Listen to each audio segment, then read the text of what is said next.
Olá, eu me chamo Jonathan Mello e espero que estejam todos bem. Deixa teu like e se inscreve no canal porque no vídeo de hoje vou te mostrar a adaptação da filosofia Lean aplicada na construção civil. Já ouviu falar em Lean Construction? Então vem comigo, bora produzir?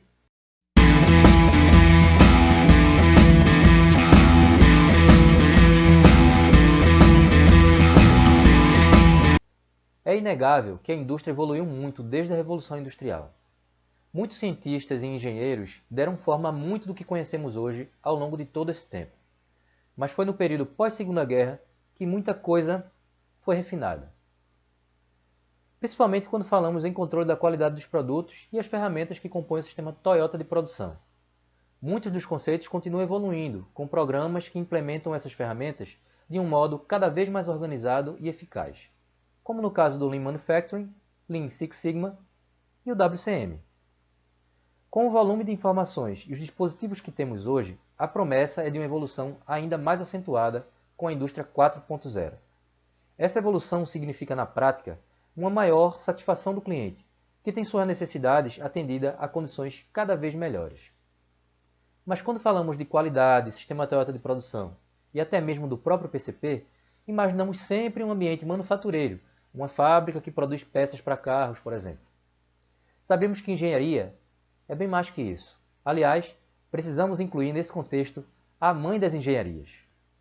Se você pensou em engenharia civil, acertou na mosca. Os processos de fabricação da civil evoluíram bastante desde os primórdios das construções, tanto em materiais quanto em técnicas de produção e gerenciamento. Mas essa indústria, por sua natureza, é ainda uma das menos eficientes.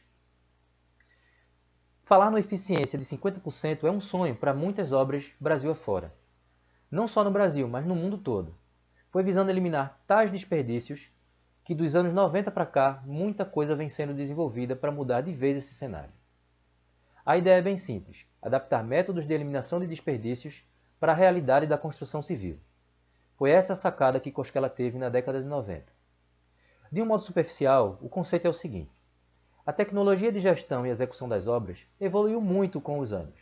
O problema é que até então o foco estava somente nos processos conhecidos como processos de conversão. Esses processos ou atividades são as atividades que efetivamente dão origem ao produto final. O problema é que essas atividades representam uma pequena parcela das atividades de um canteiro. Por esse motivo, que otimizar apenas essas atividades não trazia muitos impactos na eficiência dos processos. Perceba que essas atividades são as atividades que agregam valor ao produto. Mas Cosquela foi além, empregou o conceito de valor para o cliente, fazendo isso desde a avaliação da definição das atividades, mapeando o fluxo de valor na visão do cliente. Desse modo, podemos dizer que existem basicamente dois tipos de atividades na construção: atividades de fluxo e atividades de conversão. Essas atividades de fluxo são atividades como movimentação de materiais, inspeção e esperas, por exemplo. Essas atividades em si estão infiltradas entre as etapas do processo. Em muitos casos, é um desafio minimizar ou eliminar esses tipos de atividades, por conta dessa dificuldade que essas atividades de fluxo foram definidas como atividades que não agregam valor, mas são indispensáveis, e atividades que não agregam valor e podem ser descartadas. Com isso, podemos concluir que existem três classificações de atividades: as atividades que agregam valor ao produto, na visão do cliente, atividades que não agregam valor, mas são indispensáveis, e atividades que não agregam valor e podem ser eliminadas. Vou te dar um exemplo. Concretar uma fundação é uma atividade que agrega valor. A instalação de tela protetora na edificação não agrega valor ao produto, mas é indispensável à segurança dos profissionais. Já ir buscar um material no depósito não agrega valor a essa atividade, e ela pode ser evitada durante a execução de determinada atribuição. Para avaliar a existência dessas atividades no processo de uma forma visual, podemos fazer um gráfico de Amazon e identificar pelo padrão de cores das atividades as oportunidades mais claras de melhoria. Outra ferramenta empregada no Lean Construction é a cronoanálise. Com ela, podemos avaliar o ritmo da produção visando garantir um fluxo contínuo. São importantes medir os tempos de ciclo, lead times e takt time. Com essas informações, podemos enxergar de forma mais clara os gargalos e avaliar as restrições. Já que estamos falando em Lean Construction, eu não poderia deixar de falar do Last Planner System. Esse sistema foi proposto por Ballard e Howell, também nos anos 90. Nesse sistema, as atribuições que serão executadas surgem do equilíbrio daquilo que deve ser feito e daquilo que pode ser feito. Além dessa percepção, o sistema foca em dois componentes: controle da unidade de produção e controle do fluxo de trabalho. Essa filosofia se fundamenta em 5 princípios básicos. O primeiro princípio define que uma atividade ela deve se iniciar apenas quando os requisitos necessários para o seu término estejam disponíveis. Desse modo, esse princípio desencoraja a realização do trabalho em condições diferentes da condição ótima. O segundo princípio define que cada atribuição deve ser medida e monitorada. O terceiro princípio diz que, se não foi possível realizar a atribuição por completo, devemos ir em busca do motivo por que ela não pôde ser realizada por completo. O quarto princípio sugere manter atividades de amortecimento para cada equipe. Desse modo, se uma atividade passar a ser impraticável naquele momento, a equipe pode passar a realizar uma outra atividade, evitando a perda de produção ou perda de produtividade. O quinto princípio sugere o chamado Look Ahead Planning, que encoraja uma visão de médio prazo do projeto. Vou fazer um paralelo com o planejamento da manufatura. Na manufatura, para planejar e controlar a produção, temos basicamente 3 tipos de planejamento: o planejamento de longo prazo, de médio prazo e o de curto prazo. No longo prazo, fazemos um planejamento agregado para avaliar questões estratégicas e agrupamos os produtos em famílias para tomar algumas decisões e fazer algumas previsões iniciais. No nível tático, abordamos o planejamento no médio prazo.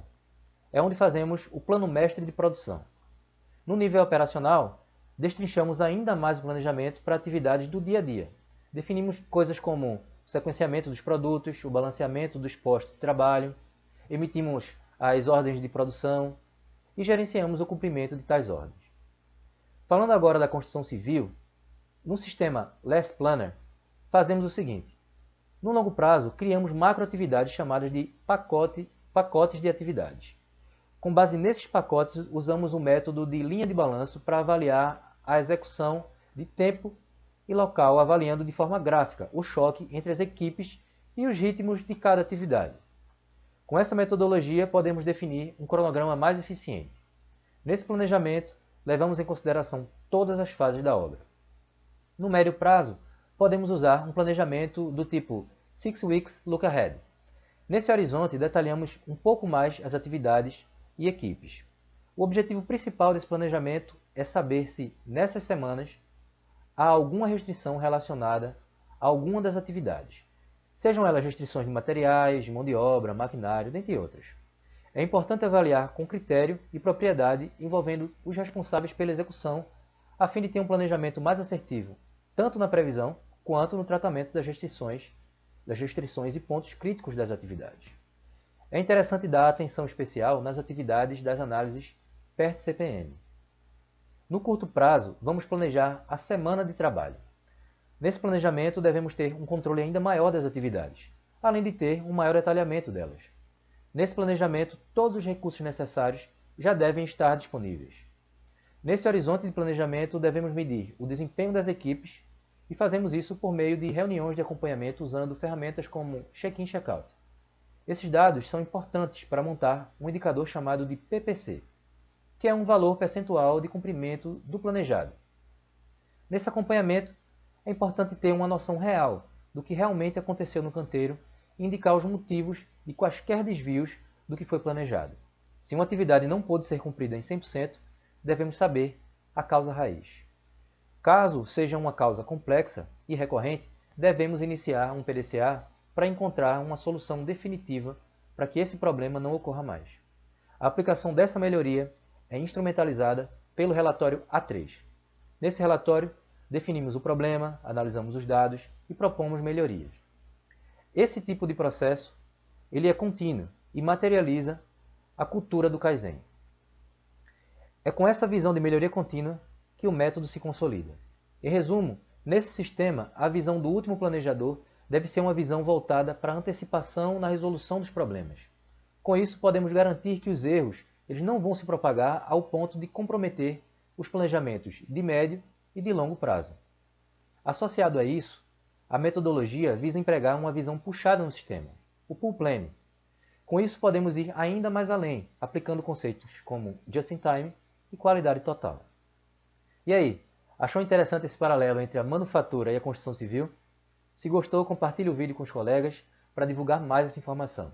Obrigado por assistir e até o próximo vídeo.